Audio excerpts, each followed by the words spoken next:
Bonjour. Bon, aujourd'hui, on va essayer de s'intéresser à un thème très important de prépa MPFC, c'est le thème sur les séries de fonctions.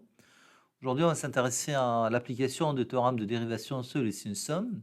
Alors, avant de commencer, je vous invite à vous abonner et à laisser des commentaires, et pourquoi pas des commentaires qui peuvent être des idées de nouvelles vidéos.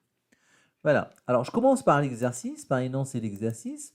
Alors, soit la fonction f qui a x associé f de x égale à la somme de n égale à 1 jusqu'à plus l'infini de 1 sur n carré avec tangente nx. Montrer que f est défini et continu sur R. Deuxième question, montrer que f est de classe C1 sur R étoile. Alors, posons quel que soit n dans n étoile, quel que soit x dans R, la suite de fonctions fn de x égale à 1 sur n carré avec tangente nx. Alors, chacune des fn est continue sur tout R. Et vous avez la norme infinie de Fn sur R, c'est égal à pi sur 2n carré. Et ben pourquoi ça? Et ben parce que la fonction Fn de x est une fonction qui est impaire sur R, avec croissante sur R+, et une limite en plus l'infini égale à 1 sur n carré fois pi sur 2, puisque la limite de la fonction arctangente en plus l'infini égale à pi sur 2. Donc la norme infinie de Fn sur tout R, c'est pi sur 2n carré. Alors, pi sur 2n carré, c'est le terme général d'une série de Riemann à une constante près multiplicative qui est convergente, ce qui fait que la série de termes généraux norme infinie de Fn est convergente, ce qui donne que la série de termes généraux Fn converge normalement sur R.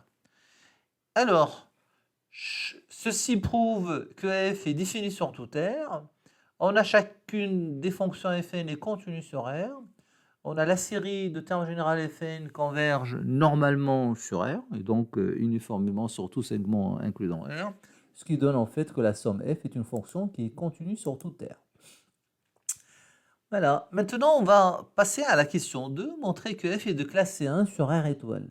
Alors chacune des Fn est de classe C1 sur R avec, quel que soit x dans R, quel que soit n dans n étoile Fn' de x, et 1 sur n facteur de 1 plus n carré x carré.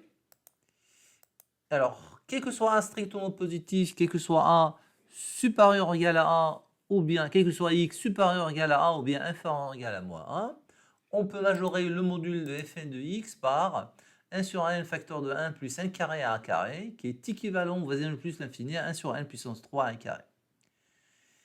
D'accord. Alors, ceci donnera que la norme infinie de Fn', ceci entraîne la norme infinie de Fn' sur A plus l'infini ou sur moins l'infini moins A est inférieur ou égal à 1 sur n facteur de 1 plus n carré à carré, qui est équivalent à 1 sur n puissance 3 à carré. Ceci donnera la convergence normale de la série des dérivés sur chacun des intervalles moins l'infini moins A et A plus l'infini.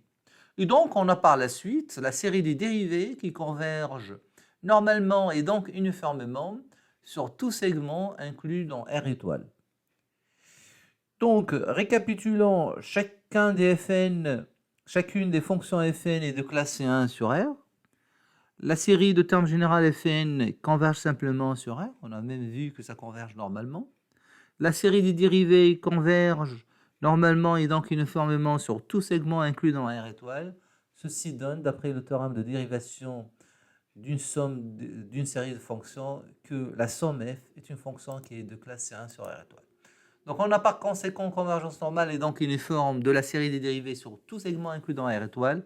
La fonction f est alors de classe C1 sur R étoile, d'après le théorème de dérivation sur le signe somme des séries de fonctions.